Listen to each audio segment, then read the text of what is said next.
में assistant section officer और section officer का फॉर्म आप सभी भर रहे हो। देखो यहाँ पर सैलरी के बारे में बात कर लेते हैं। अभी इसके पहले मैंने आपको असिस्टेंट सेक्शन ऑफिसर की बताई, अभी मैं सेक्शन ऑफिसर की सैलरी के बारे में बताऊंगा। सैलरी स्लिप जल्दी मैं आपके लिए लाऊंगा।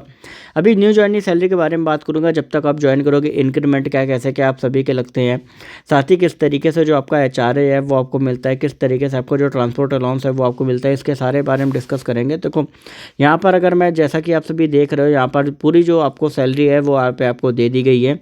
होता क्या है कि यहाँ पर जो पे लेवल है, यहाँ पे आपको सेक्शन ऑफिसर में लेवल 8 का पे लेवल मिलेगा, जिसका बेसिक पे होता है 47,600 रुपये। जी हाँ, अगर आप डीए की बात करोगे तो डीए आपका जो होता है वो यहाँ पे आपका दिया गया 21,896 रुपये। 40% जो डीए है वो यहाँ पे आपको मिलता है। लेकिन उसके पहले हम बात कर लेते हैं बेसिक पे से जुड़े कुछ इंपॉर्टेंट जो पॉइंट्स हैं उसके बारे में। देखो बेसिक पे जो आपका रहता है 47,600 रुपये, ठीक है। इस ये आपका क्या होता है कि आपका हर साल इस पर इंक्रीमेंट लगता है। किस तरीके से इंक्रीमेंट लगता है वो भी आप समझ लो, आप सभी को पता भी होगा। देखो अगर आप 1 जनवरी से 31 जुलाई के बीच में अगर आप ज्वाइन करते हो तो आपका जो इंक्रीमेंट का जो डेट होगा वो आपका होगा 1 जनवरी, आपका जो है वो आप सभी का लगेगा, ठीक है।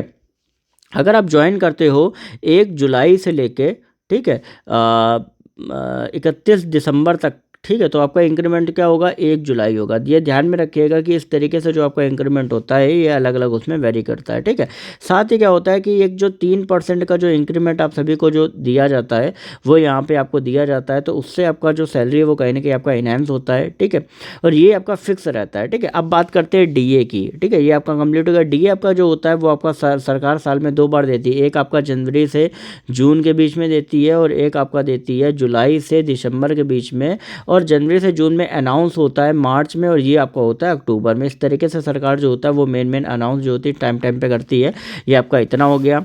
HRA की यहाँ पे अगर मैं बात करूँ, देखो HRA अभी क्या है कि रिवाइज होकर क्रॉस हो गया 25% के ऊपर, ठीक है। तो पहले क्या था कि पहले जो आपका HRA था XYZ सिटी में वो आपका था 8, 16 और 24 था। लेकिन अभी क्या हुआ, जैसे ही 25% ऊपर क्रॉस हुआ ये सिनारियो चेंज हो गया, 9, 18, 27।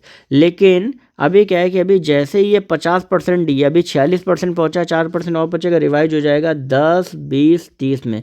इस तरीके से जो आपका HRA है वो आपका वेरी कर जाएगा। तो उस हिसाब से अगर आप देखोगे तो यहाँ पर जो आपका HRA है, ठीक है, ये आपका इतना है। अब ये इतना किस वजह से है, क्योंकि ये जो पूरा सैलरी है एक्सिटी का है, जिसपे HRA कितना लगा है, 27% HRA कैलकुलेट हुआ है बेसिक के ऊपर। तो 12,852 रुपये जो हो गया वो आपका HRA हो गया। ट्रांसपोर्ट अलाउंस की बात करें तो ये 5256। अब टीए जो होता है वो भी अलग से आपका वेरी करता है। कैसे क्या होता है, एक होता है 3600 plus D on T A, एक होता है 1800 plus D on T A, ठीक है। तो ये 3600 वाला लगा हुआ है, तो ये आपका है। टी ए कैसे कैलकुलेट होता है उसके लिए अलग से एक वीडियो बना दूंगा, ठीक है। तो ये आपका जो है वो आपका चारों को अगर हम ऐड कर ले तो 87,604 रुपये जो हो गई वो आपकी ग्रॉस सैलरी आपकी हो गई।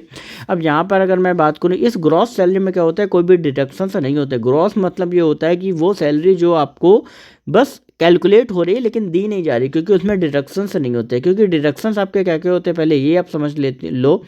पहला होता है आपका एनपीएस का, ठीक है, जो कि बेसिक प्लस डीए करके आता है, वो होता है। दूसरा आपका आता है सीजीएचएस का, ठीक है। सीजीएचएस में आपका जो होता है आपका कैलकुलेट होता है 650 रुपये। फिर आपका तीसरा होता है DA, NPS, CGHS, professional tax. Professional tax जब आप अपना होम टाउन अपना छोड़ के दूसरी जगह नौकरी करते हो तो वो लगाता है 200 रुपये हर महीने लगता है प्रोफेशनल टैक्स, ठीक है। तो एनपीएस होता है बेसिक प्लस डीए मिला के अगर आप देखोगे तो लगभग ये मान लो कि 6800 के करीब ये कटेगा। फिर सीजे से या प्रोफेशनल टैक्स। अब ये जो होता है डिडक्शंस के अलावा, तो नेट सैलरी कैसे कैलकुलेट होती है अभी हम ये जान लेते हैं। नेट सैलरी आपकी कैलकुलेट होती है जो आपकी ग्रॉस सैलरी आपकी होती है, उसमें अगर हम डिडक्शंस अगर हम माइनस कर देते हैं तो हमारी नेट सैलरी आ जाती है। ग्रॉस हमारी इतनी हो गई, डिडक्शंस हम माइनस कर देंगे तो हमारी नेट आ जाएगी।